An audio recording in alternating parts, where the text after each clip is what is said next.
Olá, galera! Mais um Papo com Gonai começando aqui para vocês. Hoje a participação é com a Teresila Oliveira. O Paulinho está em função por aí, né, Paulinho? É isso aí, meu garoto. Uma visita muito especial hoje aqui também.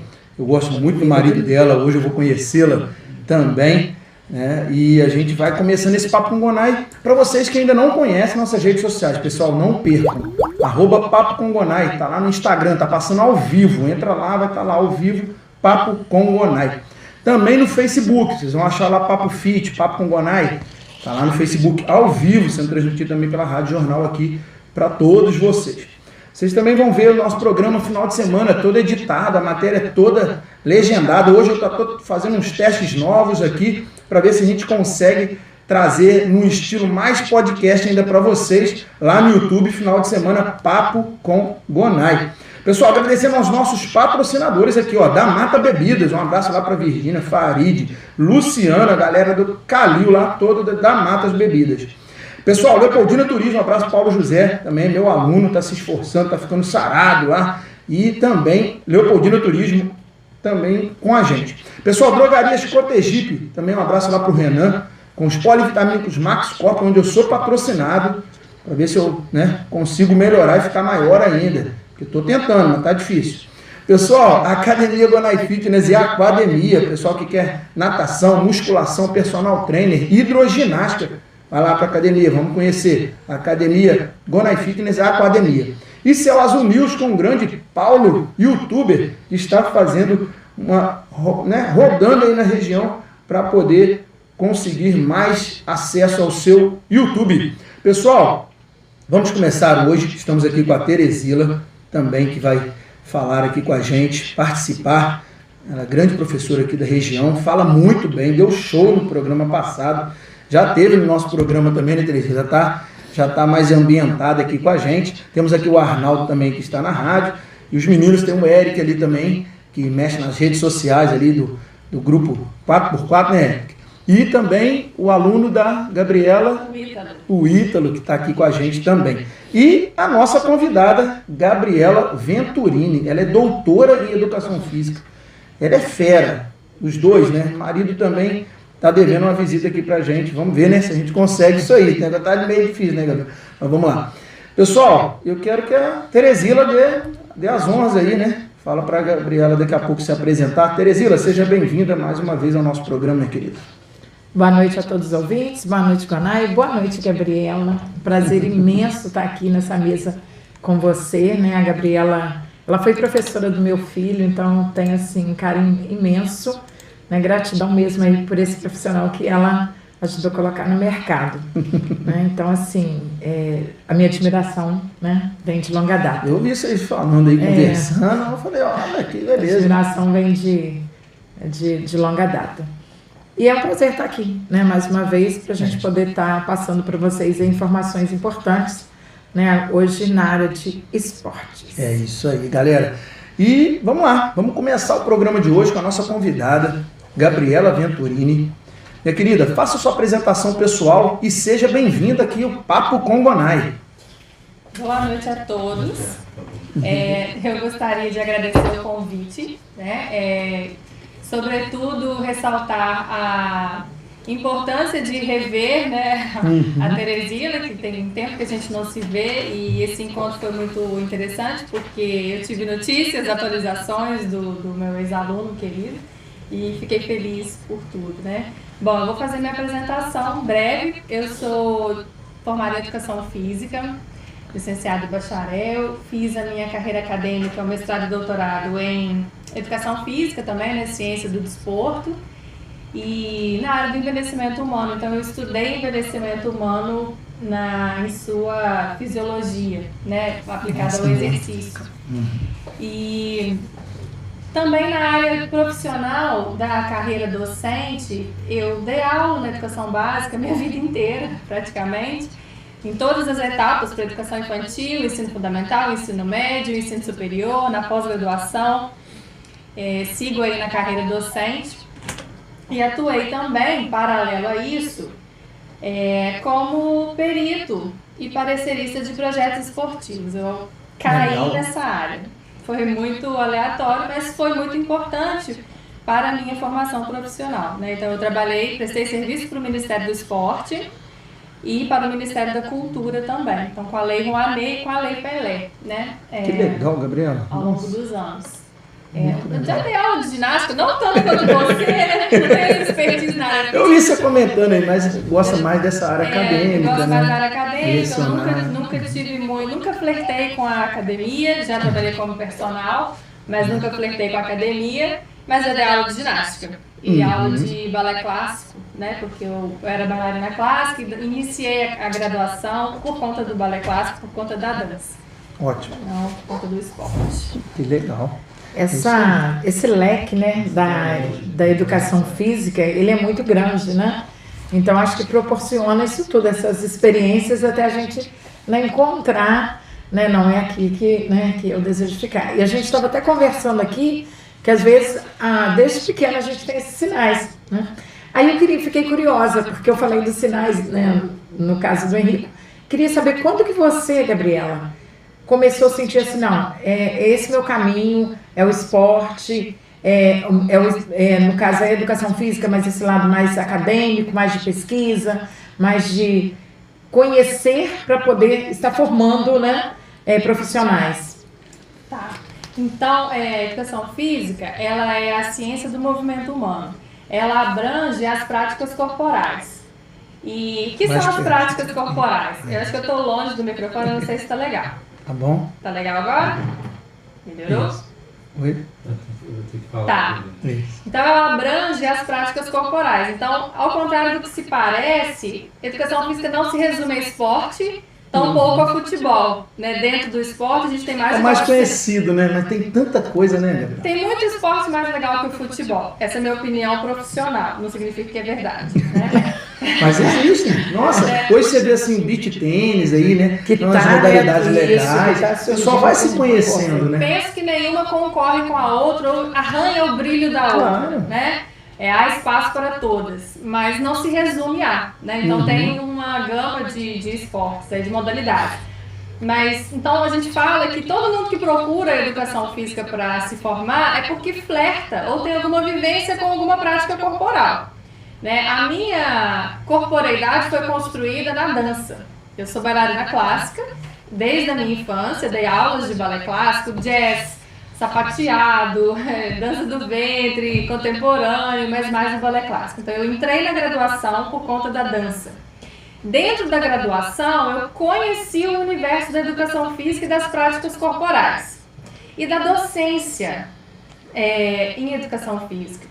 E ali, das práticas corporais, eu acabei me distanciando da dança e acabei atuando mais com o esporte escolar, num primeiro momento, né? Por quê? Porque eu fiz faculdade, logo passei em concurso público e fui atuar como professora de educação física no estado. Eu passei no estado, no município e agora no federal, no Cefet.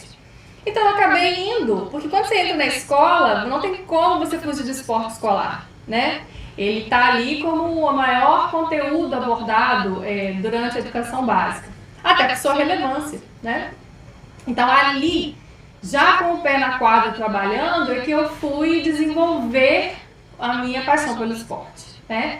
E paralelo a isso, eu nunca faço uma coisa só, eu sempre faço 1000 coisas ao mesmo tempo.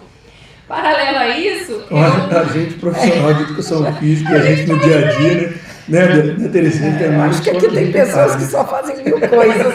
Ao mesmo tempo. E ali dentro... Isso é bom, isso é bom. Logo no início da carreira, eu me formei em 2009 na licenciatura. Em 2013, eu fui trabalhar para o Ministério do Esporte. Eu fiz um processo seletivo e passei. E aí eu trabalhava, um trabalho remoto, já existia naquela época, antes da pandemia. Eu ia lá, capacitava, pegava o serviço e voltava para casa. Então lá eu aprendi a gestão do esporte. A Lei Pelé, que regulamenta, na época regulamentava unicamente, exclusivamente o desporto no Brasil. Hoje tem a Lei Geral do Esporte, né, que não exclui a Lei Pelé, mas anda paralela. E já existia a Lei de Incentivo ao Esporte e precisava de parecerista para ler com conhecimento técnico da área para poder emitir os pareceres lá, aprovar ou não os projetos. Então, eu comecei a flertar com o esporte já do ponto de vista prático na escola e de gestão da lei, né? Então, Então foi ali que eu desenvolvi essa expertise. E a área acadêmica, como você me perguntou, o meu marido, na época, já fazia mestrado, né? Ele é formado em Educação Física também, eu acho que o Renato deu aula para ele, né? Não cheguei, não. Foi um pouquinho antes que ele saiu, eu comecei lá. Então, nós formamos na mesma instituição, na Unipac, Leopoldina, que anos depois eu vim a ser diretora, né? Antes de entrar no CETESB. E aí ele já tinha ele já estava no mestrado quando a gente começou a namorar, depois nós nos casamos, e eu acabei me aproximando da área acadêmica. E eu percebi que eu tinha muita facilidade para escrever textos. E eu resolvi ingressar naquilo ali, mas demorei um pouco, eu só fui fazer mestrado em 2015, porque eu estava escolhendo melhor a área que eu ia estudar. Eu queria estudar, já que eu ia estudar envelhecimento humano, eu queria referência no país, e eu busquei um laboratório no Brasil que era referência, que é no Rio, na UERJ, lá de Sal. Não me arrependo. E o envelhecimento humano, nossa, é uma área que só tem crescido muito, né, Gabriel? O Brasil está com aproximadamente 15% da população idosa e nós não nos preparamos politicamente, em termos de política pública, para esse envelhecimento. E nesse sentido, os profissionais de educação física vão ganhar uma fatia enorme de atuação no mercado. Já está começando, né, galera? Mas eu acho que ainda tem muito mais a evoluir.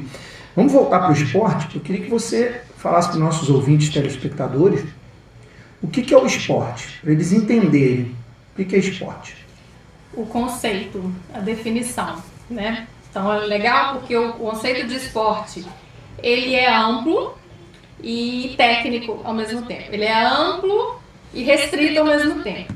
Porque do ponto de vista profissional da educação física, o esporte é uma das práticas corporais. Então ele é uma prática corporal. Quando eu falo prática corporal, eu estou me referindo a formas de se movimentar que o ser humano desenvolveu ao longo da sua trajetória, da sociedade. Então ele é uma das... Quais são as práticas corporais? Os esportes, as danças, as lutas, as ginásticas, os jogos e brincadeiras e as práticas de aventura. São 6 práticas corporais até então. E o esporte é a principal delas, a maior delas, né? A mais antiga, uma das mais antigas, né? Então, do ponto de vista profissional, técnico, né, restrito, o esporte é uma prática corporal que possui regras, história, técnica, fundamentos táticos, técnicos, né, preparação física, preparação psicológica, as categorias dos esportes, né, de acordo com a similaridade de ação motora. Mas do ponto de vista amplo, mundial, o esporte é um fenômeno sociocultural. O que significa isso? A própria ONU entende o esporte como fenômeno sociocultural. Então, há um consenso de que o ser humano atinge seu desenvolvimento pleno através do esporte. Ele é uma ferramenta de desenvolvimento humano, né? Então, a gente consegue lidar com os dois conceitos. O técnico ali da nossa área, para a gente que é profissional, e o ampliado do ponto de vista cultural e mundial. Tanto que existe um Ministério do Esporte, né? Tanto que, assim como tem o Ministério da Saúde, o Ministério da Educação, tem o Ministério do Esporte, porque ele é importante para a sociedade. Ainda, complementando a minha fala, ele é tão importante que ele é um direito social garantido pela Constituição de 1988. Garantido para as crianças e adolescentes através do ECA, o Estatuto da Criança e Adolescente. Está dentro da escola, é direito, né, do aluno participar das competições esportivas, né, do esporte escolar. Então, por aí você já super importante, né? Sua relevância. Aí, Gabriela, você chegou num ponto, porque aí você tem além de todo esse conhecimento, né, que você está demonstrando aqui pra gente, você tem também a prática. E aí vamos falar um pouquinho sobre essa questão na escola. E aí você teve na escola básica, né? Eu queria que você falasse um pouquinho dessa relação dinheiro para a escola, dinheiro para o esporte, dinheiro para essa formação integral. A gente sabe que o esporte realmente ele faz toda a diferença na formação integral do indivíduo. Mas às vezes quando a gente chega em algumas situações na escola básica, a gente não tem. Por isso que às vezes a pessoa erroneamente faz uma associação da educação física apenas com um jogo de futebol ou apenas com um jogo de vôlei, mas ela não conhece todo esse leque, né, que a gente tem, que você falou aí, que são as danças, que são as lutas, que são, né, essas 6 categorias, né, que você falou, 6 práticas corporais. E aí fica muito limitado, talvez por falta mesmo de incentivo de material mesmo, né, de material, de espaço, né, que você deve ter vivenciado isso aí. Tá, você se refere aos subsídios, aos recursos para a educação física escolar? Sim. Tá. Tem a ver também com o esporte em si ou eles diferem? Porque o financiamento, como é que é o financiamento do esporte no Brasil? A educação física vem numa parte ou é diferente? Tá, olha, são 2 coisas diferentes. Então, a pergunta dela é voltada para o contexto escolar, né? Então, educação física, nesse contexto de organização, de o que está em cada caixa, se difere do esporte no contexto de financiamento, né? O Ministério do Esporte financia o desporto no Brasil, não só o desporto escolar. E o Ministério da Educação financia a educação física escolar. São coisas diferentes, né? Então, dentro da escola, a educação física, o esporte pertence à educação física, ele é uma unidade temática, ele é um conteúdo da educação física, não único, né? Ele é um conteúdo da educação física, que a educação física é um componente curricular obrigatório em toda a educação básica, assim como português, matemática, geografia, né? Você é de língua inglesa? Português. Língua portuguesa? Então, quase acertei. Quase lembrei. Já estive lá. Então, assim como outros, né, outras licenciaturas, ele é um componente curricular da educação básica e está submetido à Lei de Diretrizes e Bases da Educação Nacional, a LDB, né? Então, as regras do jogo para a educação física estão ali. Todo o financiamento da educação física escolar passa pelo Ministério da Educação e pelas leis pela Lei de Educação, a Lei de Diretrizes e Bases da Educação Nacional. Em termos de insumo, né, eu nunca estive na gestão de uma escola da educação básica. Então, eu não sei precisar quanto que vem de material para consumo, material permanente. Eu sei de uma pesquisa que mostrou que no Brasil, essa pesquisa ela é pré-pandemia, acho que era de 2017, 2018. Ela mostrou que a maior parte das escolas no Brasil não possui estrutura básica para a educação física, que são quadras cobertas, quadras poliesportivas cobertas. Piscina, então, nem se fala. Se não me engano, se não me falha a memória, apenas 4% das escolas no Brasil possuíam piscina. E eram escolas privadas, tá? Em sua maioria, na educação básica, tá? Não estou falando de ensino superior, nem técnico integral. Também é um pouquinho diferente. Federal, né? Então, tinha essa, me lembro que tinha essa já começa por aí, a estrutura básica para a prática, que é a sala de aula da educação física é a quadra, poliesportiva, né? Já não era muito consolidado. O material, então, essa é uma queixa de quase todos os professores de educação física. Por quê? Porque, geralmente, como é setor público, não digo mesmo do setor privado, eu já trabalhei em escola privada também, em Cataguases, e eu não tive problemas de material esportivo, né? Assim como trabalhei em escola estadual em Cataguases, que eu também não tinha problema de material esportivo. Por quê? Porque a gestão da escola priorizava aquilo, né? Então, eu acho que isso é muito uma situação generalizada, sim, em termos de recursos, de material e de estrutura, mas que a gestão pode amenizar, né, dependendo, porque eu não tenho que reclamar de falta de material. Nem quando eu trabalhava no serviço público municipal, nem no estadual e nem agora no federal, né? Mas eu percebo que é uma reclamação de quase todos os colegas que não tem material, porque o serviço público esbarra na licitação, né, para comprar coisas. E às vezes nem sempre vem o melhor material. Às vezes demora, tem uma burocraciazinha, né? A burocracia atrapalha um pouco e a qualidade dos materiais não é boa. E uma bola de futsal, você coloca ela no chão, numa quadra com o piso apropriado, ela dura. Muito. Você coloca ela num piso áspero, ela não dura, né? Então tem várias nuances que interferem aí nessa questão de recursos. Antes de a gente passar então para esse financiamento também do esporte em geral, né, no Brasil, eu gostaria que você, assim como eu, que tenho uma opinião, a Terezeira também deve ter a dela, queria a sua opinião da importância da educação física escolar. A importância da educação física escolar? Engraçado que uma aluna minha da Engenharia de Controle e Automação me fez essa pergunta, que ela é apaixonada por educação física lá no Cefet. E eu acho que não dão tanta importância. Eu acho que dão. Mas sabe aquelas coisas assim, tanto dão que está lá na educação básica. Mas não pode dar tanto destaque, porque senão a gente vai se achar. É tipo isso, né? Brincadeiras à parte. Perceba, a educação física é a ciência que estuda o movimento humano. Através das práticas corporais, né? A cultura corporal do movimento humano. Então, o ser humano, ele se movimenta. Faz parte da natureza humana se movimentar. Nós não fomos feitos para ficar parados. Com certeza. Nós não somos, em nossa natureza, sedentários, né? Do ponto de vista de ficar parado. Então, o ser humano, em sua natureza, se movimenta. E ao longo do desenvolvimento da civilização, ele desenvolveu várias formas de se movimentar. E a educação física, ela aborda justamente isso. Ela alfabetiza o corpo. Não significa que ela ensina a forma de se movimentar correta e padronizada. Não. Mas ela proporciona que aquele ser humano tenha contato com diferentes experiências, vivências motoras, seja através do futebol, seja através da ginástica, através das práticas de aventura, para que ele consiga existir enquanto ser humano através do corpo.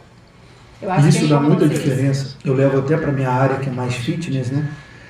Quando, às vezes, um homem, ou uma menina, ou a mulher, ou a senhora, que teve vivência na educação física, porque às vezes chega na academia, a gente vê que aquela pessoa ela tem uma limitação de movimentos, mas não é uma limitação tipo algum problema articular, alguma limitação física. É uma limitação porque não vivenciou movimentos. E aí a pessoa que fala que não fazia educação física, era moleca, brincava na rua, cara, totalmente diferente a sua adaptação ao treinamento. Então, quer dizer, tem essa influência de movimento mesmo. Somando ao que você está falando, o que a gente estuda na escola, né? Que é super valorizado, a linguagem, a língua portuguesa e tudo mais. Só que antes de aprender a falar, o ser humano se movimentava. Então a linguagem corporal, a educação física está dentro de linguagens, é a linguagem corporal que precedeu a linguagem escrita e falada. Né? Então ela é muito mais legítima enquanto linguagem, né, do que a língua portuguesa, as áreas exatas, etc. Então, não vai ficar bravo comigo, não. Não, eu tô... Não fica bravo, mas mas acaba sendo tudo uma união. Sim, né? lógico. Então, compreender também. Agora, uma coisa que nós precisamos olhar é que, além disso tudo que a gente está falando, do existir através do corpo, porque nossa mente não está separada do nosso corpo, nós somos um corpo, nós não temos um corpo, nós somos uma coisa só. Hoje já está mais do que provado que a maioria das doenças que a gente tem da contemporaneidade, doenças crônicas como diabetes, hipertensão, obesidade, elas são evitadas através do movimento. Falta do movimento. Então, por aí, isso aí a educação física vai criar o hábito de se movimentar, que você vai levar para a vida adulta e você vai prevenir trocentas doenças, né, contemporâneas. Essa questão, eu não vou brigar. Até porque a gente está tendo na Escola Estadual Professor Botelho Reis, uma vez por semana tem um grupo, né, que é o Assum Preto, eles vão lá na escola, do Cefet, com a Renata, e ela que vai lá na escola, e é fantástico essa questão de conhecer o seu corpo, né? Então, assim, eu disponibilizei uma aula minha e falei com os meninos, vocês vão ter uma aula diferente numa quinta-feira, às 6 horas, mas como que vai ser, Teresila? Não sei de nada, vamos lá que a gente vai ver. E foi com a Renata e ela fez lá, né, aquela aula com a gente saiu de lá leve, rindo, feliz e tal, e os meninos agora estão continuando. E aí nessa aula eu falei assim, eu não consigo fazer esse exercício porque eu não tenho muita coordenação motora. E eu sinto isso, eu sinto que algo ficou, uma lacuna aí, né?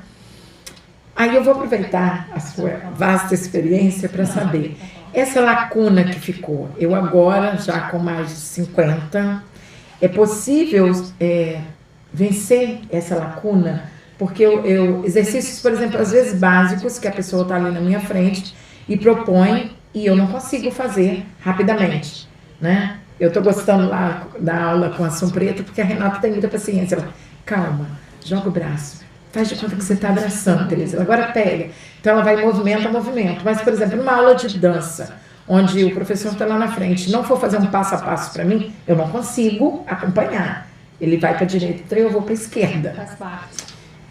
Como que você vê isso? E ainda mais porque a gente está vendo agora uma geração que está envelhecendo, que não teve, né, uma aula de educação física, ou que não teve uma prática esportiva lá atrás, mas que agora está buscando, né, seja na academia, ou seja no beach tennis igual está tendo, está buscando isso aí, né, envelhecer com saúde, envelhecer movimentando, igual você falou, né?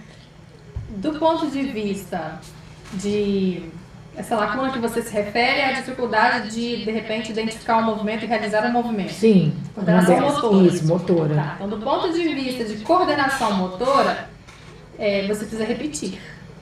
Você precisa repetir até você aprender a executar o movimento, né? É óbvio que cada pessoa, cada ser humano, apesar de a gente ter um modelo, um ideal de forma de aprendizagem que a gente tenta aplicar para todo mundo, a gente não aprende da mesma forma e ao mesmo tempo, né? Somos professores e sabemos disso. Mas a lógica é a mesma. Você precisa repetir, entender o movimento, repetir e ir ajustando ali até você executar minimamente de forma que você não se lesione, né? Então, não tem segredo. Você vai repetir, você vai conseguir. Você não vai conseguir, às vezes, perfeito igual você precisa no primeiro momento, mas repetindo e aperfeiçoando, você vai chegar lá, do ponto de vista da coordenação motora. Do ponto de vista da saúde, dos efeitos do movimento, né, na saúde e tudo mais, a qualquer momento que você começar, você tem benefícios para a sua saúde. Você pode ter 80 anos, você começou a fazer exercício físico, você tem melhoras na sua saúde. É óbvio que se você começar, se você manter isso a vida inteira, você vai envelhecer mais saudável. Mas é igual quando você para de fumar. Parou de fumar, você já tem minimamente impacto positivo na saúde. O exercício físico também, a qualquer momento, você já tem ganhos significativos para a sua saúde. Mas é só repetir. Eu não conheço a Renata pessoalmente. Eu atualmente trabalho no Cefet, Leopoldina. A Renata, eu acho que é uma servidora aposentada da área de arte, se não me engano. Tinha o projeto de dança folclórica, que é o Ação Preto, que eu conheci. Nunca vi nenhum tipo de trabalho dele, eu conheço de fama, porque ele é muito famoso. Não tive o prazer de conhecê-la, mas sei o quanto ele é relevante e importante, tá? Pelo que você está falando aí, pelo que eu ouço falar. E está sendo assim, está sendo bem bacana, porque às vezes as coisas não são bem divulgadas, né? Porque a gente não tem o hábito de ler com atenção, às vezes, um convite. Então ela colocou o convite lá na escola e um dia, numa festa, a gente conversando, ela falou: poxa, Teresila, lá na escola, o convite está lá, mas não está aparecendo ninguém. Falei: peraí, vamos, né, ver como é que a gente movimenta isso aqui. E aí, depois desse momento que, não, então vocês vão ter essa aula, agora os próprios alunos que foram, eles estão convidando a gente. Vamos chegar mais cedo, de 6 às 7 a gente tem esse momento, está sendo bem bacana. Então, é só repetir, gente. Eu tenho esperança, a minha coordenação motora vai melhorar. Eu levo muito para a área fitness, né? É isso aí. Se a gente quer, hoje em dia, ainda mais hoje em dia, os estudos mostram que o volume, né, da semana, semanal, mensal, é que faz a diferença. Não é, às vezes, colocar muita carga, fazer exercícios mirabolantes, né? É um volume acaba sendo de repetições, né? De movimentos. Voltando, de onde que vem o dinheiro para o financiamento no esporte no Brasil, Gabriela? Que aí nós falamos da questão da educação, da né? educação.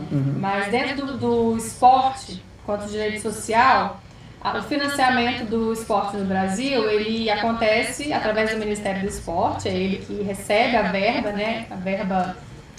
A rúbrica, né? E ele vem através de verba orçamentária, extra-orçamentária e do incentivo, gasto fiscal, né?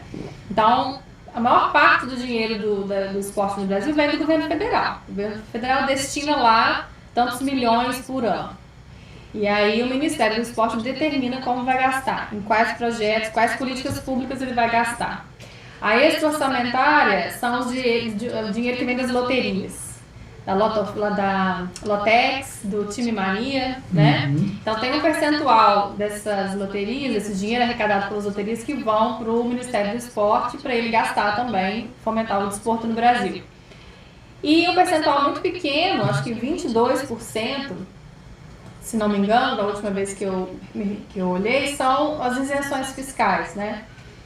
O incentivo fiscal através da lei de incentivo ao esporte, que tem crescido muito, que permite que as empresas e pessoas físicas deduzam do seu imposto devido um percentual de valor para incentivar projetos de seu interesse. Então, o financiamento do esporte no Brasil vem daí. Agora, aonde que vai ser implementado, né, é uma decisão política a nível federal. Né? Uma distribuição e tal. Isso.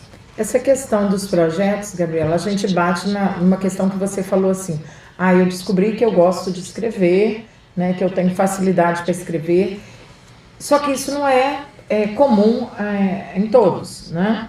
E eu vejo principalmente na área, né, voltada para o esporte, uma certa também dificuldade de algumas pessoas. Tiro mesmo pelo meu filho lá, pelo Henrico.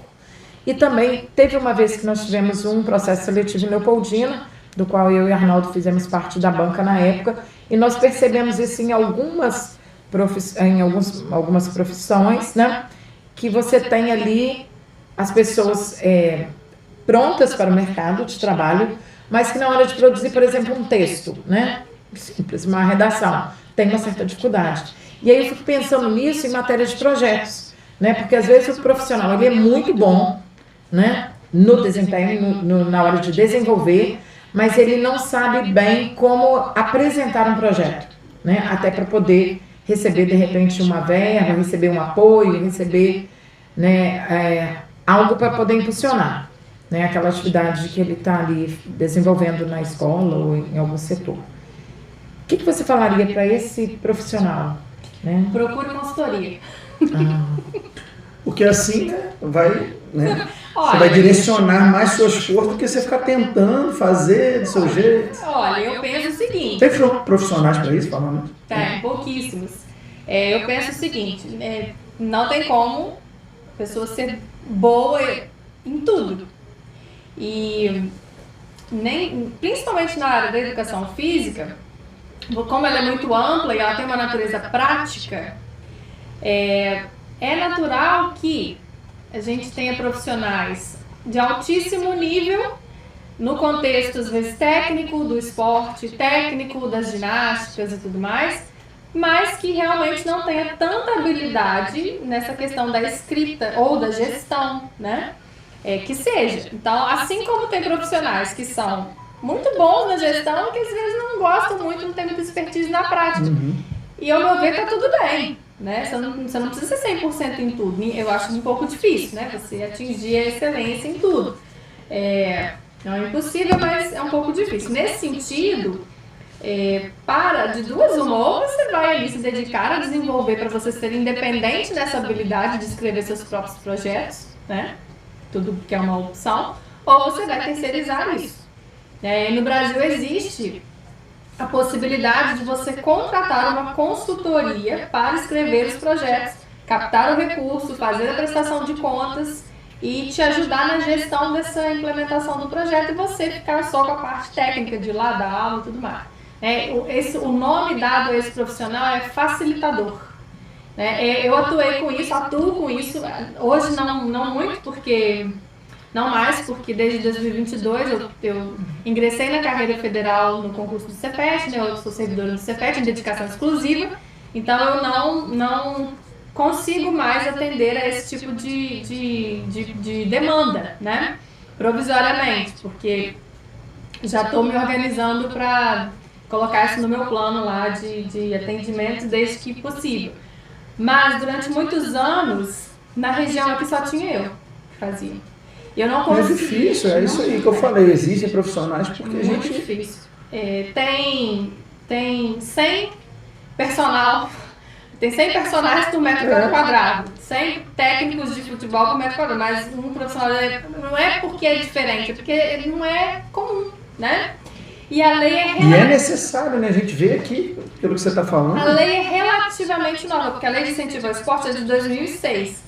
Mas até que ela foi implementada, regulamentada e caiu mesmo em execução, em popularizar, né, massificou, até hoje não massificou, porque que eu me lembro, em 2023, quando o Ministério do Esporte fez o levantamento dos dados, eram 1.600 projetos apresentados em um ano. A nível de Brasil, ao meu ver, é pouquíssimo. Pouquíssimo. Só em Minas Gerais a gente tem 854 municípios, se não me engano, 834 municípios. Em Minas Gerais a gente tem, se for um projeto por município, isso já chegou muito. Metade. Eu tenho uma pergunta, assim, esses projetos geralmente são aceitos, são aprovados, ou muitos não, e por que não? Falta disso que vocês estão falando, de um conhecimento com a escrita, ou não condizem com que realmente... Às vezes, por que são e não são aprovados, mais ou menos? Depende do problema. Então, um pouquinho de tudo. Para você escrever, além da habilidade de escrever, você tem que conhecer a lei de incentivo, para você saber qual manifestação cabe o seu projeto. Porque existem 3 manifestações do desporto. Esporte educacional. Então, o seu projeto pode ser sobre esporte educacional, sobre esporte de participação, que é o lazer, né? Ou sobre esporte de rendimento. Né? Então, hoje a previsão você tem que enquadrar dentro de uma dessas 3 manifestações, né? Então, às vezes você escreve um projeto de esporte educacional, na hora de enquadrar lá você fala que é de alto rendimento, não é. O que é alto rendimento? São aqueles projetos que vão buscar o desempenho esportivo profissional, né? De forma profissional. Ou de formação de atletas de base para o profissional. Então, ou você está enquadrando errado, na manifestação errada, ou você escreveu faltando um pedaço, né? O projeto ele tem várias etapas, vários pedaços. O orçamento, a previsão de custos, não é que está errado, mas não condiz a proposta, né? Você vai fazer aí, sei lá, um projeto, vai escrever um projeto com custo total de 1 milhão. Para 12 meses de projeto, que coisa exorbitante, né? Sim, a grosso modo, né? Então, ou não atende isso, ou não atende a lei, mas em sua maioria é porque não consegue captar o recurso. Porque ao contrário do que se pensa, você escreveu o projeto, o governo federal não vai te dar o dinheiro. As empresas é que vão te dar o dinheiro. Ou as pessoas físicas vão te dar o dinheiro. Né? Então, as etapas desse processo, se dão através disso. Você protocola um projeto, né? Primeiro você tem uma ideia. Ter uma ideia não significa que você tem um projeto. E claro, mais complexo que isso.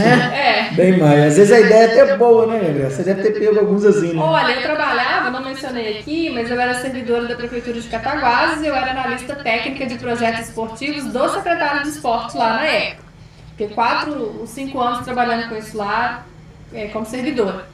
E o que eu mais ouvia, eu trabalhava perto do secretário. As pessoas chegavam lá falando que tinham projetos belíssimos. Quando as pessoas iam narrar para o secretário da época o que era, a pessoa não tinha nenhuma ideia. Só dava aula de futebol. Ou de qualquer outra coisa. Ela está muito calma. Olha só. Henrico, você está na escuta, filho? Mas ao mesmo tempo, às vezes a pessoa também não transmitiu o que ela... a forma de se comunicar, né? Não sabia falar a ideia, né? Mas às vezes a pessoa acha que tem um projeto, mas ela tem uma ideia. Beleza, quando tem uma ideia tá muito bom. Às vezes a pessoa não tem nenhuma ideia, só tem uma vontade. Enfim, então amadurecer isso, submeter o projeto no sistema. A partir de submetido, ele vai passar por uma análise do comitê lá do Ministério do Esporte e vai ser autorizado ou não para captação. Foi autorizado para captação, o proponente, né, que é a pessoa que propõe o projeto, ele precisa vender o peixe dele. Por que a empresa vai querer patrocinar o seu projeto? O que você tem de interessante? Por que você é diferente em quê? O que o seu projeto agrega de valor para essa empresa querer deduzir do imposto dela e associar a imagem dela ao seu projeto? Entende? Então, para mim, ao meu ver, durante esses anos de experiência, dos dois lados, né? Tanto de quem submete o projeto quanto de quem aceita lá no Ministério, o maior problema é achar alguém para escrever e a captação, captar o recurso. Muitas vezes você consegue um projeto aprovado no Ministério do Esporte e não consegue captar o recurso. E o proponente tem até 2 anos para poder captar. Então, você escreveu hoje, foi aprovado hoje, você tem até 2 anos para conseguir captar o valor total. Né? Ainda é possível, a lei prevê que você, meu projeto ficou em 100 mil, consegui captar 50 mil. Você solicita ao Ministério do Esporte que ele comece a funcionar, readequando, de repente você está fazendo cortes. Estava previsto 2 profissionais, agora você vai ter que contratar só um. Você vai fazendo cortes de forma que ele consiga ser executado, né? Com aquele valor que você captou. Se for autorizado, você começa. Se não for, você esquece. Você falou um negócio muito interessante, e eu quero que os nossos ouvintes, espectadores, eles entendam. Primeiro, as leis que regem o esporte. E também, como é que é essa lei do incentivo ao esporte? Então, vamos falar primeiro, as leis que regem o esporte aqui no Brasil. Então, nós temos poucas. Nós temos a primeira não, porque nós tínhamos leis pré-ditadura, né, que já dispunham sobre o desporto no Brasil. Mas as contemporâneas são a Lei Pelé, de 1998. Ela veio para mudar, né? Ela veio, foi uma grande... Não tinha. Do jeito que existia, mas não existia da forma como ela organizava tudo. Ela dava uma relevância para o esporte de organizar a casa, sabe? Ela veio em 98. 98, 2 anos depois da LDB, que a LDB também foi um grande, a Lei da Educação foi um grande marco da época. 2 anos depois veio a Lei Pelé. Então, mas uma crítica à Lei Pelé é que muitos dirigentes, que eu me lembro de ter lido, os bastidores da Lei Pelé, algumas relevâncias políticas e bastidores de times de futebol tiveram uma participação muito grande na elaboração dela. E nem sempre profissionais da área puderam colaborar, sabe? Até porque a abrangência foi mais no futebol do que nos outros, é isso? Nos outros esportes? A definição foi mais direcionada, foi né? mais direcionada. Tanto que depois veio a calhar que toda os times de futebol, acho que o Comitê Brasileiro de Clubes teve uma participação, recebe uma fatia da verba do financiamento que foi possibilitado pela Lei Pelé, né? Então, mas a gente está no Brasil, não sejamos inocentes, né? Enfim, então a Lei Pelé é a principal lei do esporte que dispõe sobre o desporto no Brasil. Depois veio a Lei de Incentivo ao Esporte, em 2006, que regulamentou toda essa dedução de incentivo fiscal, né, dedução de imposto, de percentuais do imposto para fomentar o esporte no Brasil. Depois nós tivemos a Lei Geral do Esporte, que é relativamente nova, jovem, recém-nascido, 2023/2024, né, porque... Ela veio adaptada por causa da pandemia ou não tem nada a ver? Não teve muito a ver. O que é um upgrade da Lei Pelé, tá? Então, muitas coisas que foram... que a Lei Pelé não contemplou, a Lei Geral do Esporte contemplou. E até por questões de época, né? A sociedade era uma em 1998. Tem essa questão de validez, qual que está valendo? Esse é o grande problema, né? Uma não inviabilizou a outra, sabe? As duas coexistem. E aí, pra gente que trabalha com lei, ou pra quem faz concurso público e estuda as leis, tem que ficar ali, ó. Não, essa parte aqui não faz mais sentido, porque é essa parte aqui. Então, mas a ideia é que a Lei Geral do Esporte domine tudo, mas a gente tem que aguardar. Por enquanto, uma não revoga a outra. Quer dizer, a Lei Geral do Esporte 2023 não revoga a Lei Pelé. Só estou em dúvida se a Lei Geral do Esporte foi em 2023 ou 2024. Eu acho que toda a discussão foi em 2023 e ela foi publicada em 2024. Tenho quase certeza, mas é de agora, é muito fresca, é muito nova, tá? Então são essas as leis. É importante dizer que essas leis, elas falam ao mesmo tempo, elas tratam o esporte ao mesmo tempo, como política pública e como economia esportiva. Quando a gente fala esporte, a gente não pode esquecer que ele também é um fenômeno cultural, social e tal, o desporto escolar desenvolve o ser humano, mas ele também é um produto.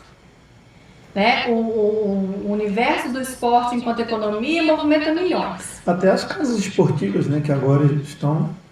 Não só isso, né? Nós temos aí indústrias, consumo, material esportivo, empresas de marketing, clubes de futebol em si, né, que agora estão profissionalizando sua gestão, principalmente aqui no Brasil, né? Então, a partir do momento que o esporte passa a ser um produto, ele estabelece uma relação de trabalho-trabalhador, né? Relação de capital. Então, a lei Pelé e a lei geral do esporte, elas possuem esses dois olhares, do esporte enquanto política pública e do esporte enquanto economia, né? E que é muito bom, porque um não exclui o outro, né? Um não é mais relevante que o outro, ao meu ver, os dois têm espaço e os dois estão ali regulamentados, né? É importante. E dentro da formação do aluno, né, na universidade, na faculdade, ele recebe essas informações tanto da parte que seria, vamos, né, falar de uma forma bem simples, que seria da parte prática e da parte também de leis, de informação, olha, se você quiser montar um projeto e você tem que conhecer bem a lei, você tem que... Ele recebe essa formação? Profissional de educação física? Sim. Nossa, não, eu fiz a perguntinha para apertar. Porque às vezes a gente, por exemplo, a gente faz cursos que a gente sabe assim, não, mas agora que eu vou para a sala de aula que eu vou ver mesmo o que vai acontecer, né? Eu recebo todo um arcabouço aqui, mas na hora da prática, vamos ver, agora que vai dar certo. Então eu queria saber assim, como que é essa parcela, né, de conhecimento que ele recebe, né, dentro do currículo dele ali na universidade sobre esse conhecimento mesmo de leis. Vou arriscar dizer que é 0,%. Por quê? Eu nunca vi se tenha, tipo assim, essa matéria na formação profissional. Isso, a Gata está perguntando se as grades, a grade contempla, né? Isso geralmente vem com uma coisa a mais, né? Tipo uma pós, uma coisa, né? Vou te dizer o que acontece, porque o período que eu atuei no ensino superior, na educação física, né, no privado, em algum momento eu estive ali na elaboração do PPC, que é o plano ali da grade curricular do curso, né, o projeto político-pedagógico de curso das faculdades que eu atuei, né, tanto em Cataguases quanto em Leopoldina. E para montar um PPC, o que a gente parte, qual o pressuposto? O que a lei determina para aquele curso superior de educação física, que tem que ser contemplado, não por os eixos, né, o que não pode deixar de ser contemplado, qual é o universo em termos de acadêmicos da educação física e o que está ali na prática rolando, né? Aonde esse profissional está atuando, o que o mercado está consumindo de educação física. Então a gente tem que ter esses três, jogo de cintura para olhar entre esses três. Direcionar o seu olhar para isso tudo. E essa área de elaboração de projetos e gestão de projetos, ela não era muito grande, expressiva, dentro do universo da educação física. Quando a gente faz ali uma revisão, a educação física no Brasil, ela chegou através dos militares. Por muito tempo se resumiu a ginástica e esporte, ginástica calistênica e esporte, né? Depois dança. E agora, recentemente, entre aspas, né? Vamos botar aí nos últimos 20 anos, 15, 20 anos que ela tem expressivamente atuado no contexto da saúde, da promoção da qualidade de vida, da saúde, do bem-estar, né, do fitness e tudo mais. Sem nunca se desvincular do esporte, né, porque sua essência ainda é o esporte. Mas ela tem atuado nessas duas faixas, aí, nessas duas frentes grandes, né, grandes frentes. E então a gestão de projetos esportivos ela não é expressiva, continua não sendo. De uma turma de 30 profissionais de educação física que se formam, a maioria vai atuar como personal trainer, ou como esporte, né? Ou como ginástica. E assim, não sei se você tira um em toda a turma que vai atuar com gestão de projetos, ou elaboração de projetos. Por quê? Porque isso não é contemplado nas matrizes, na grade curricular. Inclusive, eu me lembro que inclusive, não tive contato com isso na graduação. Eu fui ter contato com isso lendo a lei. Por um acaso, eu estava na internet. A gente tem muito pouco disso, Gabriel. Pouquíssimo. Sim, tem. Eu em Viçosa, lá, pouco. Tinha uma coisa mais ligada para a escola, pouco coisa. Não tinha também esse incentivo para você entrar nessa área, cara, muito pouco. Até porque a lei é de 2006. Né? A lei de incentivo ao esporte é de 2006. Então, automaticamente, a gente pensa o quê? A partir daí que as grades vão se atualizar. Para poder aumentar. Exato. Isso caminha a passos lentos, né? Penso eu. E tanto que quando eu aprendi lendo lei, dando cabeçada. Ninguém me ensinou. O que me ensinou? O erro. Porque você lê a lei, submete mesmo o primeiro projeto, erra. Reprova. O que eles falam. Exato, pega minhas considerações, não. Então eu errei aqui, então não erro mais, eu vou corrigir aqui.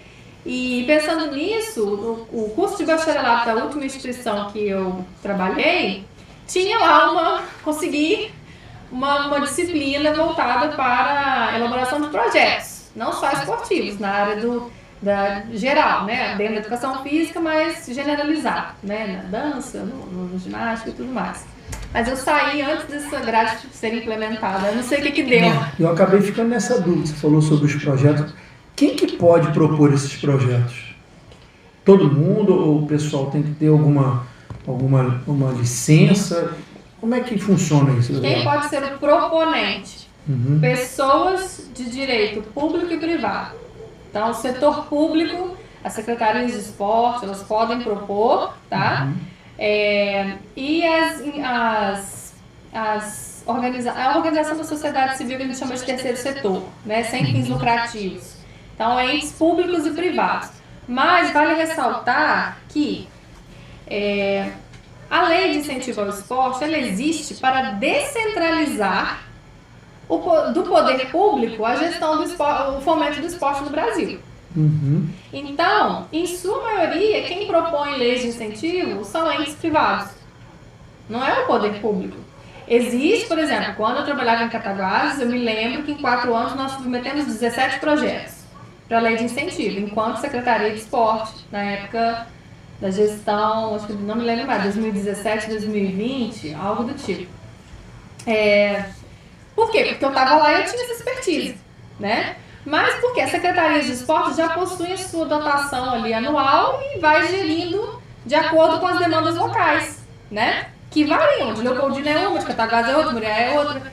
Então a lei de incentivo ao esporte e essa lei geral do esporte, elas existem, foram criadas para tirar um pouco do poder público o poder de escolher onde o dinheiro vai ser aplicado, né? Por quê? Porque a gente sabe que às vezes envolve interesse político da coisa.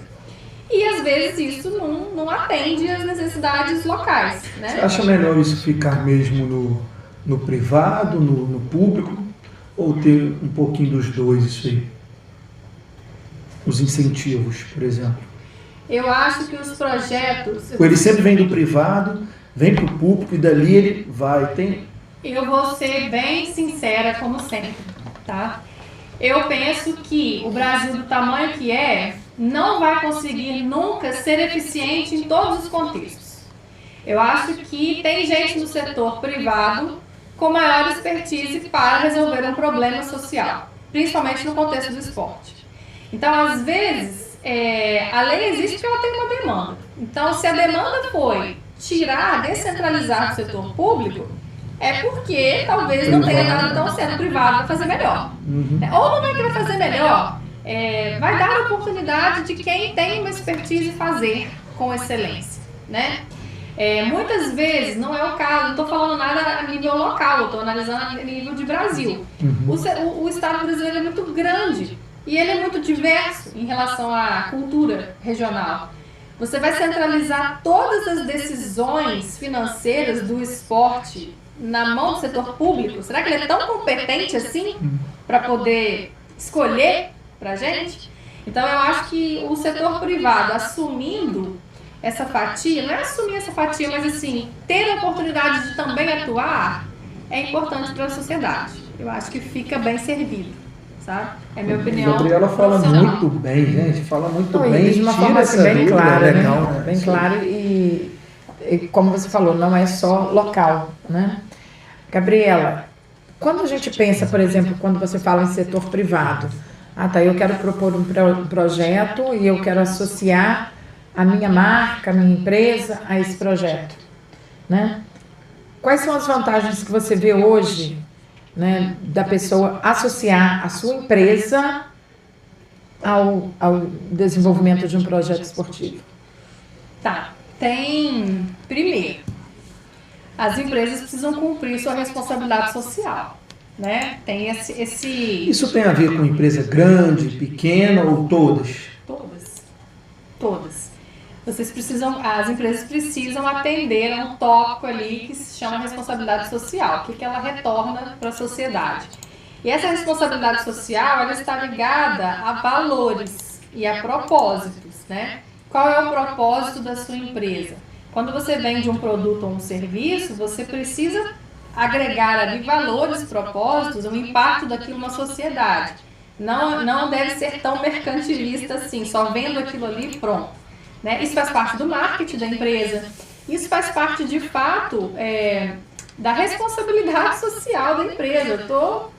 Eu acho, por alto, né, Gabriel, uma opinião minha, eu acho que a empresa, que ela se liga a um esporte, a gente vê hoje muito futebol, mas ao vôlei, cara, eu acho que ela fica bem vista. Ela está ela sendo ligada a uma coisa que é esporte, é saúde, cara, ela é sempre muito bem vista. Eu acho que isso abre muitos caminhos para as empresas. Tem empresas que às vezes são um pouco conhecidas, quando elas começam a apoiar o esporte, você vê lá em comerciais de jogos de futebol, por exemplo, jogos de vôlei, jogos de basquete, cara, elas ficam, nossa, que legal. Então, quer dizer, eu acho que é um dos motivos que eu acho interessante, é isso aí, a visibilidade. Ela tem uma visibilidade melhor. A ampliação da marca. Se associar a um projeto, você tem a oportunidade, a empresa tem a oportunidade de ampliar o alcance da marca, ampliar o alcance daquele produto e ampliar a visibilidade. É claro que com as redes sociais, nem sempre você precisa associar a um produto, assim, a um esporte, ou uma cultura e tudo mais. Você já conseguiu aí ampliar por conta das redes sociais, mas ainda assim você não vende valor, você não agrega valor, né? Você citou o esporte de alto rendimento, que tem, óbvio, um alcance nacional, né? É claro que as empresas grandes, principalmente as de grande porte, por exemplo, a Vale hoje é uma das empresas que mais deduzem, patrocinam o esporte no país em termos de dedução, assim, Vale do Rio Doce. É uma das que mais faz aí, aporta esses valores. E para a empresa é interessante, né? Sim. Porque esse dinheiro iria direto para o governo. É um imposto de renda que você deve ao governo. Né? Ao invés de pagar direto para o governo, um percentual dele, no caso das empresas, da pessoa jurídica, 2%, da pessoa física, 7%. Você vai pegar 2% do imposto devido da empresa e vai direcionar no projeto que você quer, para o projeto que você quer, que tem ali relação com o propósito da sua empresa. Vale muito a pena, vale muito a pena. Mas é necessário, para quem está escrevendo o projeto, fazer um estudo por exemplo, tem que ser uma coisa muito legal. Para a empresa comprar a sua ideia, você tem que fazer sentido para aquela empresa. Por exemplo, eu tenho uma empresa de refrigerante, Coca-Cola, estou usando aqui como exemplo.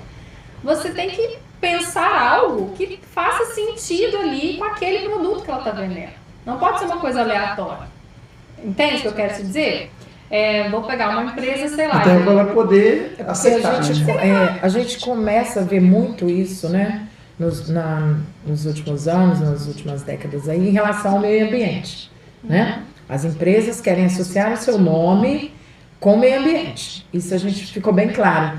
Agora, em relação aos esportes, a gente vê mesmo só grandes empresas, né? Eu não consigo aqui lembrar, por exemplo, de empresas menores e que você fala assim, não, realmente essa empresa, ela investe né, nessa questão mas aí. existe, Não existe, mas eu falo assim, existiu uma propaganda, né, uma mídia muito grande entre você associar o nome da sua empresa ao meio ambiente.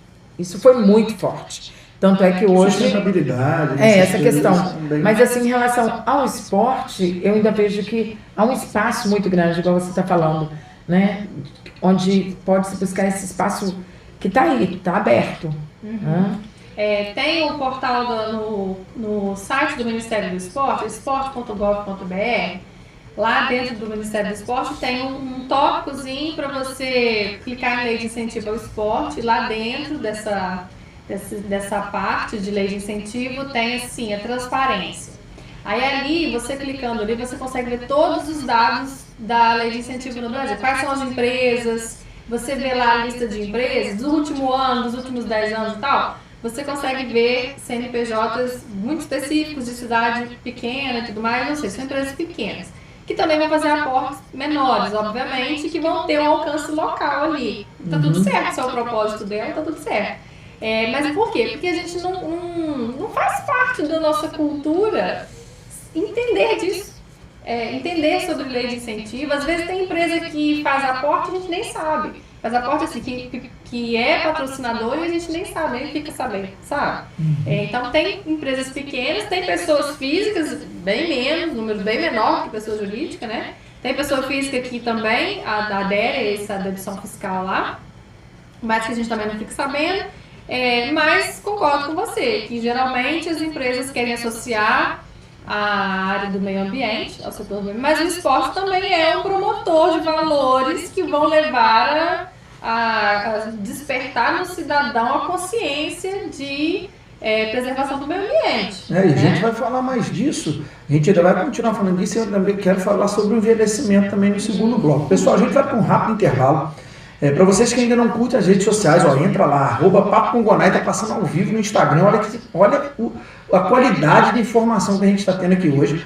Também lá no Papo, no Facebook, Papo Fit, ou Papo com Gonai, você acha lá também. E final de semana vai estar no YouTube. Agradecendo aos nossos patrocinadores da Mata Bebidas, Leopoldina Turismo, Drogarias Cotegipe com os polivitamínicos Max Corp, Academia Gonai Fitness Academia e Céu Azul News, o nosso grande youtuber Paulo Henrique. Pessoal, estou aqui com o Arnaldo Espíndola, estou aqui com a Teresila Oliveira e com a Gabriela Venturini. Eu sou o Renato Gonai, a gente vai para um rápido intervalo, não saiam daí que daqui a pouco eu só vou ligar o Instagram novamente e daqui a pouquinho a gente volta.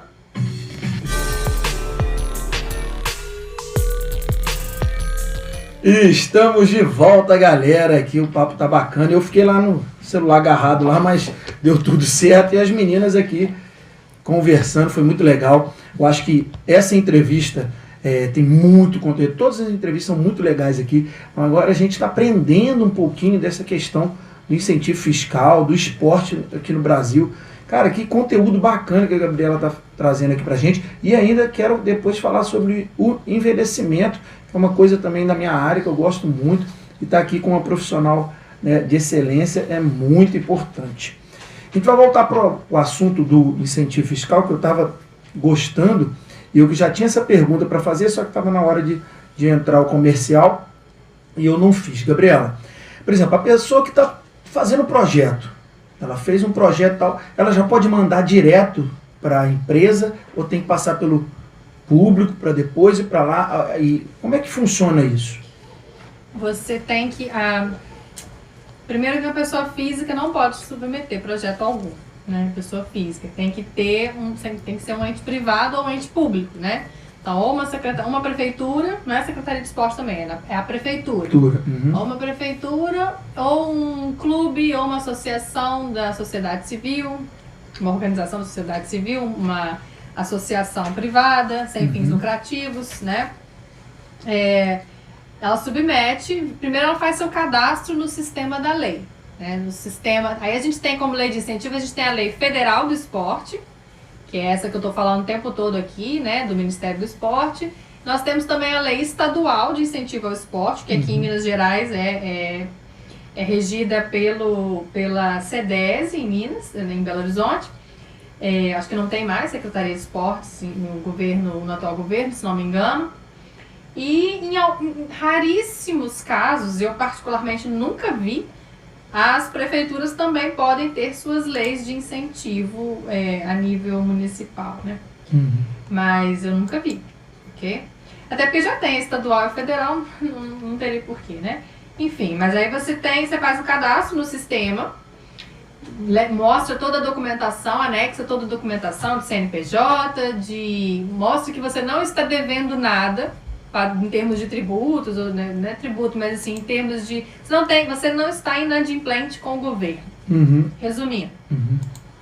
Feito isso, o sistema libera para você cadastrar o projeto, você cadastra o projeto online e aí vai passar por uma análise do comitê do Ministério do Esporte, uma primeira triagem.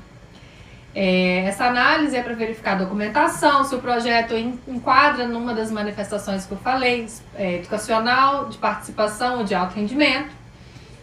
Tá tudo ok, tem minimamente as chances de seguir adiante, aí vai para análise técnica e aí, sendo aprovado, é autorizada a captação de recursos. Sendo autorizada a captação de recursos, você tem 2 anos para captar, como eu mencionei. Você captou, você captou tudo 100% do previsto em 5 meses. Aí você pede autorização do Ministério do Esporte para iniciar a execução do projeto, né? E aí, iniciada a execução do projeto, você tem a prestação de conta parcial e final. Por que parcial? Porque nem sempre a verba cai na conta do projeto inteira. Às vezes, ela cai em prestações. De 20 em 20 mil, de 50 em 50 mil, e aí caiu lá, a parcela que for, você precisa prestar conta. O que você fez com esse dinheiro? Exato, isso é a prestação de conta parcial. E no final do projeto você tem a prestação de contas final. Qual é a minha sugestão? Vá prestando conta todo dia, a cada recibo, claro. Que aí você, ao longo do projeto, não deixe para prestar conta no final. Porque se a sua prestação de contas não for aceita, autorizada, né, não deu tudo certo, se deu alguma coisa errada, você não consegue submeter mais. Você tem que devolver para os cofres públicos, né? Aí. Então, é isso aí. Então, o proponente não é qualquer pessoa, né? Qual a média de duração dos projetos? Ou eles duram bastante? Você vai ter um trabalho enorme para escrever um projeto e captar recursos. Você vai escrever um projeto para durar 1 ano? Não. Então, assim, no mínimo 24 meses, né? Que são 2 anos. Terminou aquilo ali, submete de novo. Os projetos que já foram executados, eles têm prioridade de ser renovados. Entendeu? Vai ter que captar tudo de novo. Processo todo de novo. Fazer todo o documento. Tudo de novo. E já vai fazendo antes, né? Porque é o mesmo projeto. Parar, né? Você escreveu a primeira vez. Você vai ressubmeter a mesma coisa. Entendeu? O negócio é escrever a primeira vez. Isso é interessante, porque, né, às vezes tem empresas, projetos aí que perduram muito tempo, que, né, vão tendo essa aceitação lá, né? Quem aceita uma vez tem a tendência, porque já está tudo certo, já está tudo. Sim, vai dando certo, a empresa vai vendo que prestando vantajoso, contas, vantajoso investir naquilo ali, né? Aí, galera, para quem quer fazer projetos, Gabriela aí. Só para aproveitar aqui, em final de junho, né, na primeira semana de julho, eu estarei ministrando um curso gratuito sobre a elaboração de projetos esportivos via lei de incentivo, que é um oferecimento do Cefet-MG, através da diretoria de extensão, em colaboração comigo, né, enquanto servidor. Então eu estarei ofertando 100 vagas gratuitas para esse curso, para aprender a fazer isso. No Instagram do meu projeto Campus Aberto, do Cefet, tem lá toda a inscrição, o formulário. O Instagram do Campus Aberto, acho que é @Campus Aberto Cefet Leopoldina. E no seu, o pessoal pode também mandar mensagem. @Gabriela Venturini, sem 2 N's, que eu perguntei aqui. Sem 2 N's, Venturini. Então vocês entram lá, @Gabriela Venturini, perguntam para ela, né? Já está rolando a inscrição. O curso já vai acontecer no início de julho. Dia 28 de junho, são 3 sextas-feiras, é presencial. Olha que legal. Dia 28 de junho, dia 5 de julho e dia 12 de julho. Finalzinho de julho, Lá no Cefet. Início de julho. Tá, e quem pode participar? Qualquer pessoa. Ah, que bom, gente. Tem que ter formação na área? Não precisa. Não. Tem interesse em atuar com isso? Conhecimento ótimo. Tem interesse em atuar com isso, você vai lá, se inscreve e que vai dar tudo certo. Eu acho isso muito interessante até, né? As pessoas que querem fazer um projeto, As querem pessoas entender que têm como facilidade é que faz, para né? escrever. Tá aqui na minha frente, Arnaldo Spindler. É isso aí. Pessoal, fechando essa questão do esporte, vamos fechar? Você quer fazer mais alguma pergunta sobre essa questão do esporte? Não, tá tranquilo, eu tô gostando muito do papo aqui. Eu aqui tô aqui ansioso para aprendendo começar o várias coisas próximo aqui. assunto. Só uma questão, Gabriela, você disse para mim que lá em Cataguases você atuou na prefeitura, né? Você atuava dentro da Secretaria de Esportes ou você atuava diretamente com a escrita de projetos?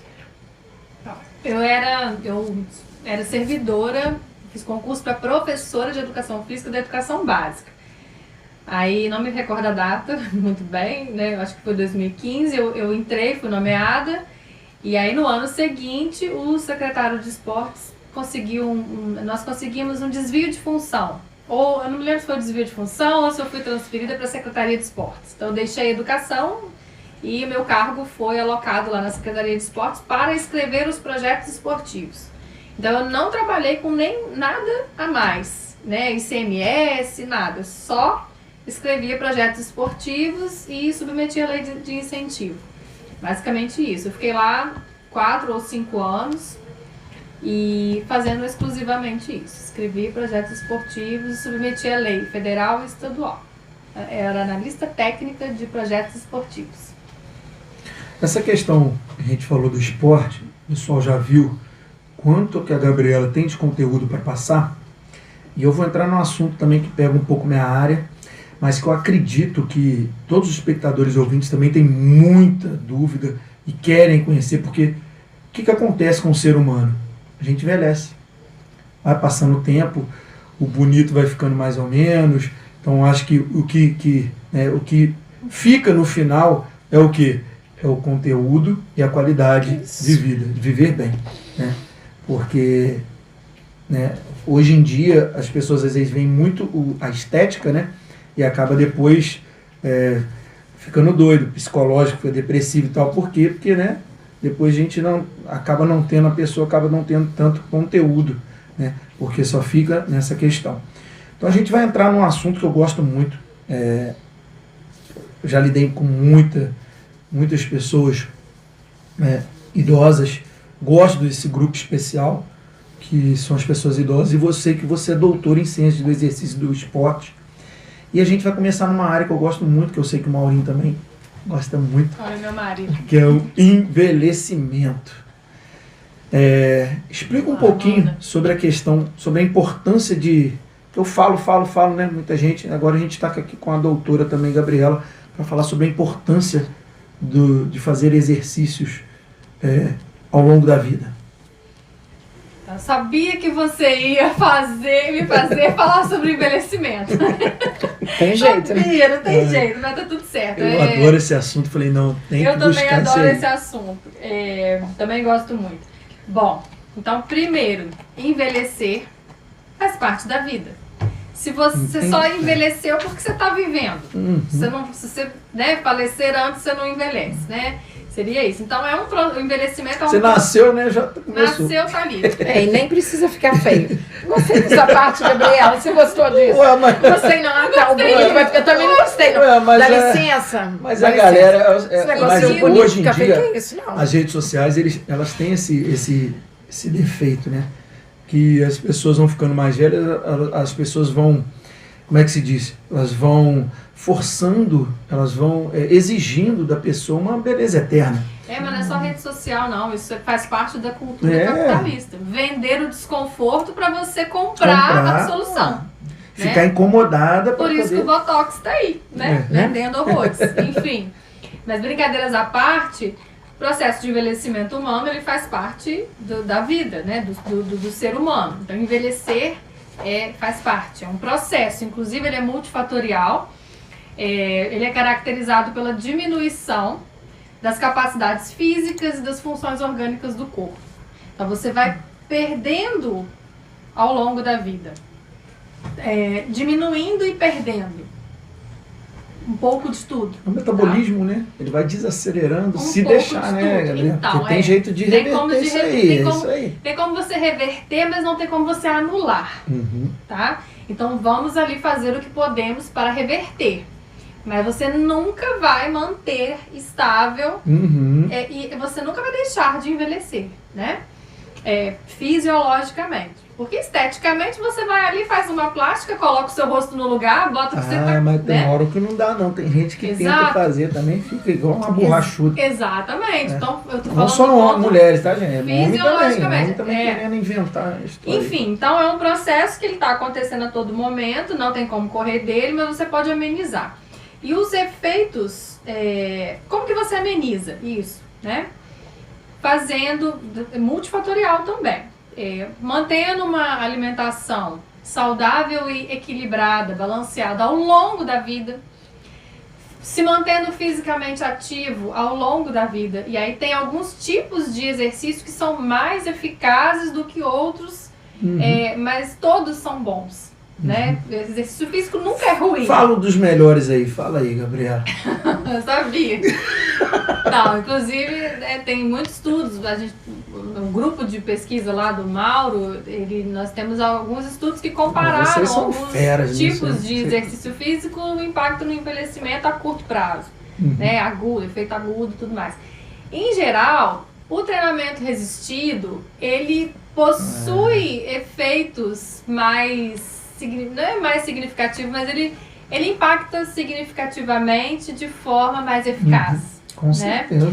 Porque o ser humano, a capacidade física, né, a capacidade aeróbica, cardiorrespiratória, de força muscular, a mobilidade e flexibilidade, que são elementos muito importantes que compõem o condicionamento físico, eles vão diminuindo ao longo dos anos, né, com o envelhecimento. Então você fazer um exercício físico que restabeleça os seus níveis, né, de condicionamento aeróbico, força e tudo mais, é importante. Aí você precisa escolher qual que você gosta de fazer. Não adianta você, mesmo que o treinamento de força seja extremamente eficaz... Não, mas tem gente que não tolera, não gosta de fazer. E aí o que é melhor? Você ficar sedentário ou você fazer ou escolher outro? Né? Então por isso que tem essas nuances. O importante é se manter ativo, né? O importante é você se manter ativo. Mas nós sabemos que o treinamento de força ele é extremamente eficaz porque o idoso vai perdendo ao longo dos anos o que a gente chama de capacidade funcional, que é a capacidade de, em termos leigos, né, funcionar sozinho, a capacidade de gerir, fazer a autogerência da sua vida. Porque ele vai perdendo muita massa muscular, porque ele vai perdendo... Pessoal, a Gabriela está falando da musculação, tá? Extremamente resistida. A famosa musculação, viu? Né? Então, a musculação, usando esse termo, né? Geral, né? A galera já conhece. Né? A musculação, ela restabelece aí os níveis de força, quando bem treinado, quando treinado, não é bem treinado, mas de forma pensada, a potência muscular que a gente perde, né? E aí restabelece a capacidade funcional. Porque qual o nosso maior medo de envelhecer? É você ficar acamado, dependente. Pior coisa. Né? Deixar de fazer coisas que você fazia quando era mais jovem. Então, nesse sentido, o exercício físico, principalmente o treinamento de força, ele proporciona que você se mantenha independente. Né? Isso está muito claro na literatura. Isso vindo de você é muito importante que as pessoas se atentem a isso. Porque vocês são estudiosos, vocês e o Maurinho são estudiosos nesse ramo.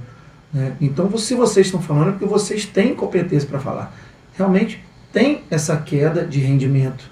É muito ruim você ver a família, né, tendo uma pessoa acamada, tendo uma pessoa que tem que levar ao banheiro, e para a própria pessoa, né? Claro que tem pessoas que tiveram, às vezes, uma doença mais grave, um câncer, um derrame, mas um AVC, mas geralmente, a pessoa que vai ficando mais idosa, que vai dependendo das pessoas, cara, isso é ruim.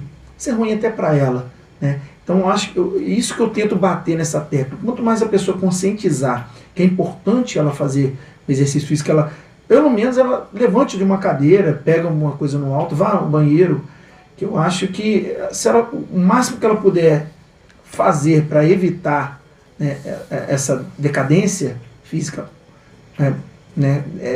retardar essa decadência física, eu acho que é importante ela tentar fazer. Eu vejo isso muito, porque eu tenho muitos anos também de experiência, né?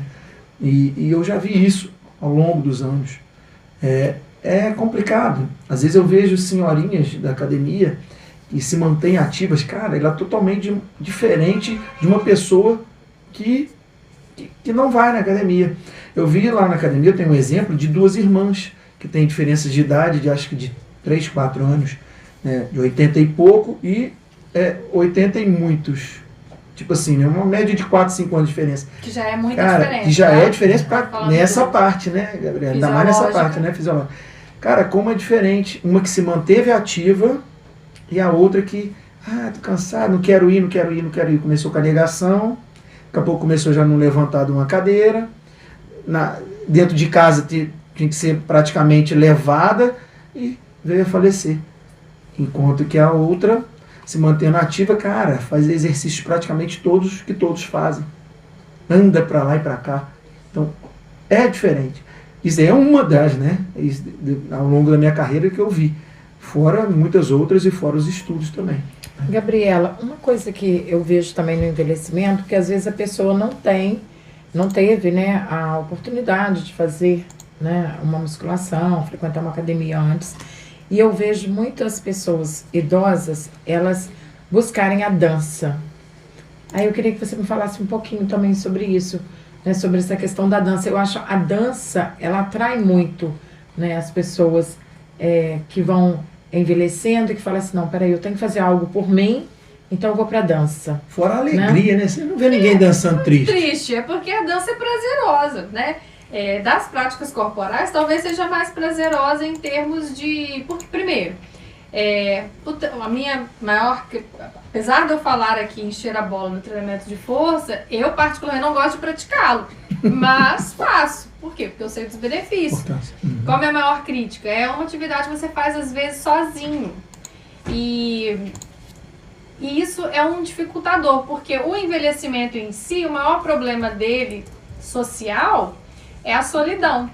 O idoso, ele se afasta. Há problemas intergeracionais, né, de comunicação. E os pares vão morrendo, vão falecendo, ou vão se afastando, porque às vezes um está fisicamente ativo, mas o amigo está acamado. Então há um afastamento e o idoso vai se isolando e ficando sozinho. Só. E a dança primeiro é uma atividade, é uma prática coletiva. É uma atividade física coletiva. Você faz em grupo, o que te proporciona ter um círculo social, né? E que já resolve parcialmente, a questão da solidão. Tem música. Eu sou uma defensora do esporte, mas a cultura, a arte, ela dá vida à nossa vida, né? Ela adoça a vida do ser humano. Então, quando você escuta música, você faz uma atividade ouvindo música, né? Ou se envolvendo com algo que tem música, é muito mais prazeroso. Então, a dança reúne isso tudo. É um movimento humano, a questão da solidão que o idoso passa e o prazer de fazer algo. Interação com a outra pessoa, que às vezes dança junto. Música, às vezes a música, dependendo do professor que está ali ministrando a aula, coloca a música da época que aquela idosa está fazendo, né? Que às vezes mais prazerosa fica ainda a fazer. Fica, porque remete à parte da juventude dela. Enfim, não vou nem entrar nesse mérito, mas é por isso. Agora, qual é o grande problema? Não é se é que tem um problema. A dança, ela é predominantemente uma atividade que vai desenvolver um componente do condicionamento físico, que é a capacidade cardiorrespiratória. Então, essa questão da força muscular não vai ser tão trabalhada e desenvolvida ali. Então, ela é predominantemente cardiorrespiratória e aí não vai melhorar tanto a questão da autonomia funcional, da capacidade funcional. Melhora. Toda atividade física é válida, né? Desde que você faça. Mas se puder fazer a dança e treinamento de força, ótimo, perfeito. E a frase que a gente escutou durante muito tempo, natação é o esporte mais completo. O que você me fala sobre isso? Não, eu acho que essa frase, eu penso que a natação, ela foi mal interpretada. Mas que ela é um esporte importante, sim, né? Mas também cai um pouco nessa questão de predominantemente trabalhar o cardiorrespiratório, mas vai trabalhar mais força muscular do que a dança, né? E eu particularmente não sei nadar, ok? Não Nossa, pretendo que alegria, aprender. gente! Eu também não, Gabriela. Eu tenho trauma de água. E aí, Arnaldo? Eu falo que eu só vou Eu também aprender a tenho. nadar se Martelo for sem com cabo. o Hudson, porque o Hudson é referência cadê? na O Hudson natação. Só vou Vamos arrumar um horário. Só me sinto segura que eu aprender a nadar se for com o Vai de Hudson boinha. ou com a Eliane, Com certeza. tá? Mas eu tenho mesmo trauma de água e tudo mais, mas entendo tudo ali das questões técnicas, lógico que não entendo, né? Não tenho a expertise de quem é da área, né, da natação, mas sim, é um esporte muito importante, relevante, mas vai cair um pouco no mesmo da questão da dança quando comparado com o treinamento de força. Né? Não significa que não trabalhe a resistência natação, muscular. essa tá? questão desse complemento que você falou sobre a natação, eu te respondo também. A natação, ela tem um aspecto onde a gente diminui nosso peso corporal, né? Igual a hidro. Os idosos têm que fazer hidro, porque também diminui o peso corporal. Então, às vezes, a pessoa que não está conseguindo andar, ou com uma lesão, uma artrose, uma coisa que, né, o envelhecimento acaba aparecendo no envelhecimento, ela diminui um pouquinho o nosso peso corporal. Então, às vezes, na água consegue se deslocar melhor do que se estivesse em pé, mancando, sendo que ali na água ela consegue fazer os exercícios, porque o peso corporal também é menor. A ação da gravidade, ela é ali, minimizada. Mas a importância ali, né? da ação também é isso aí. A importância da ação da gravidade também é importante. Então, é uma mescla, né? Se a pessoa pudesse fazer um pouquinho, não de tudo, porque não dá, mas escolhe 1, 2, um que agrade, um tipo obrigatório, musculação. É interessante. Treinamento de força. E também vale ressaltar que hoje tem se voltado o olhar muito para as demências, né? O Alzheimer, as demências, tem se investigado muito e já tem muito estudo que mostra que o treinamento, o exercício físico em geral, quando ele realizado de forma a desenvolver dupla tarefa, ele impacta positivamente na questão da manutenção do cognitivo ali do idoso. O exercício movimentar já impacta positivamente. Gera tanta coisa, né, Gabriela? Gera estímulo do fluxo sanguíneo, gera oxigenação, vai movimentando, vai queimando caloria, vai... Então, e são estudos, cara. A gente não está falando isso porque nós somos profissionais da área, por exemplo. A gente fala porque é importante. Eu acho que isso tem que estar sempre batendo na tecla, porque às vezes as pessoas acham que todo final de semana só beber cerveja, comer errado, tá? Aí, meu Deus, aconteceu alguma coisa. Mas, pô, você já vai minando, mano. Chega uma hora... Só vale lembrar que o álcool não faz parte de um estilo de vida saudável.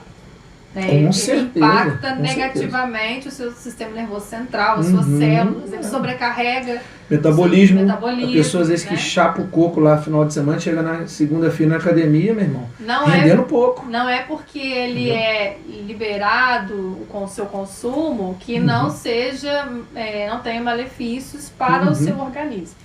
Assim como o açúcar, assim como o fumo, a farinha. A farinha, enfim. Pessoal, a gente está falando aqui, né, que não é que não pode fazer, claro que pode, mas de uma maneira, né, mais, né, consciente. É isso.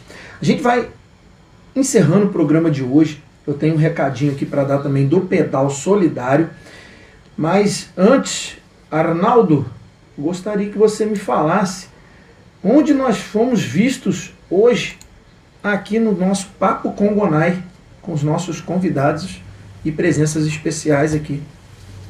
Ok, Gonai, uma das maneiras da pessoa acompanhar o seu programa e a Rádio Jornal além da maneira tradicional, que é no radinho, né, ligado na energia, no carro, a pilha, enfim, é pela internet, né?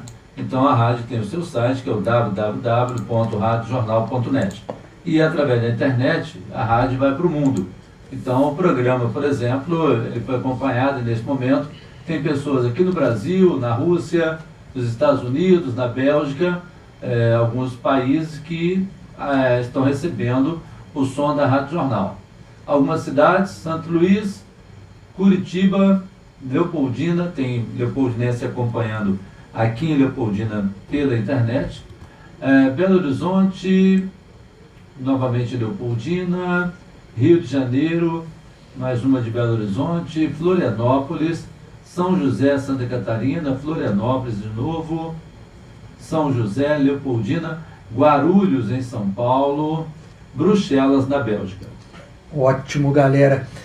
Pessoal, daqui a pouco a gente vai, né, fazer os agradecimentos e aí as considerações finais de todo mundo. Também agradecendo o pessoal que está curtindo aqui o Papo com Gonai na internet e começaram a seguir e tal. Eu sempre falo isso, que todo convidado que vem aqui, ele traz seus seguidores, traz as pessoas que gostam dele para estar curtindo, estar assistindo, estar divulgando o nosso trabalho, né? Então, eu tenho que agradecer também aqui o Dudu Caetano, Isabelle Timóteo, Davi PF13, Rafa N. Marques, Arnaldo Espíndola, claro, nosso Arnaldo, Giovana Marreiro, Pulê Josualdo, inclusive meu Pulê amigo falou para te mandar um abraço, que ele ia estar curtindo, a Teresila, Nutri Evolução, Alex Timóteo, G Vargas, _00, e é isso aí, galera. Tem mais gente curtindo, tá?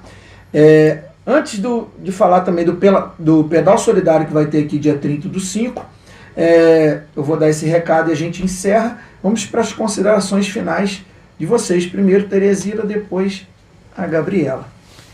Então, eu só quero agradecer nessa oportunidade de estar aqui Semana hoje, que vem tem mais, né? Se Deus quiser. E falar que foi um prazer imenso estar aqui ao lado da Gabriela. Falar mais uma vez da minha admiração, né, pelo seu profissionalismo. Foi muito bom os esclarecimentos que você trouxe aqui hoje, principalmente em relação a leis, né? Eu estou aí como pré-candidata a vereadora e eu tenho buscado muito isso, esse conhecimento, né, de leis, né? Porque não adianta às vezes a gente querer fazer algo se a gente também não sabe como fazer, né? Então você trouxe aqui várias informações que eu estou aqui agora na minha cabeça pensando, né, caminhos, porque às vezes a gente vê o esporte local, né, e eu vejo muito dentro da educação, né, por isso que foi a minha pergunta sobre educação, eu vejo muito isso, aonde buscar recurso, aonde captar, de quem cobrar, né, quando um colega fala assim, eu quero desenvolver um projeto, mas me falta material, ou eu quero desenvolver um projeto, mas aqui não tem condições, a quadra está descoberta. Então, assim, você trouxe assim, várias informações que contribuíram muito também para esse, né, meu crescimento aí pessoal. Né, agradecer ao Gonai, mais uma vez, né, pelo convite.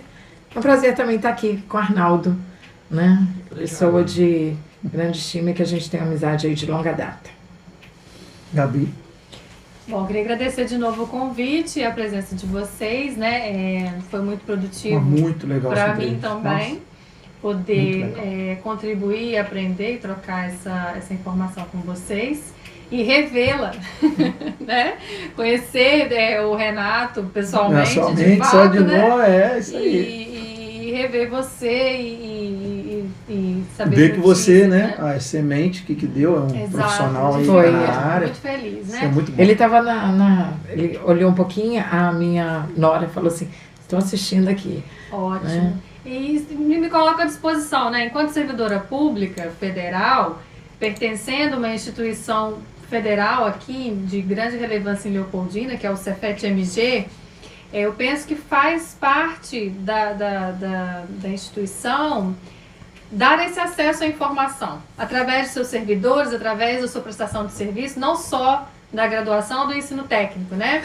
E, então, eu estou aqui também agradecendo a oportunidade, porque faz parte do meu sacerdócio enquanto servidora pública federal, distribuir, compartilhar o conhecimento que, de certa forma, é formado pelo serviço público, né? E o que vocês fizerem lá no Cefet, quiser divulgar, me manda, que eu divulgo. O Maurinho também, de vez em quando, me manda algumas coisas. Às vezes, quando eu vejo, esqueci de responder, mas a nossa vida é assim, ele também. loucura. Mas manda para mim algumas coisas, sempre quando vocês tiverem. Hoje, o que nós temos, assim, que eu estou à frente, esse curso, na verdade, é o projeto Campus Aberto. O projeto Campus Aberto é o meu projeto dentro do Cefet. É o esporte aberto para a comunidade local. Então, tem oficinas esportivas para a população, restrita por idade, obviamente. É um projeto que funciona em parceria com a Prefeitura de Leopoldina.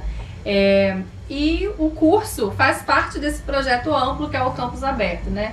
Mas eu boto lá, divulgo para você, você te marca, você me manda compartilha. que aqui no programa eu falo também. De vez em quando. Quem sabe surge também uma oportunidade de ir lá fazer uma matéria. Sim. Que eu já estava conversando, até o Eric que estava aqui, a gente está começando a aumentar a capacidade do que a gente pode fazer com o programa e vamos embora. É porque o tempo às vezes limita a gente, né? Mas vamos embora, a gente não pode parar, né, Terezinha?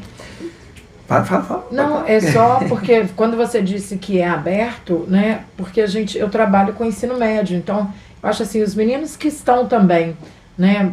Eu vou fazer educação física, eu estou pensando em fazer educação física. Nas escolas, eu acho que também, né? É bacana fazer, para poder ver uma outra vertente, uma outra área que você falou mesmo, que às vezes não é contemplada dentro do curso, mas que pode fazer diferença. Que falou, peraí, eu não quero, de repente, estar lá no campo, igual, né, o Henrico vive dentro do campo. Não, mas eu quero escrever, eu quero ir buscar essa área aí. Manda lá para fazer o curso comigo que vai dar tudo certo. Aí.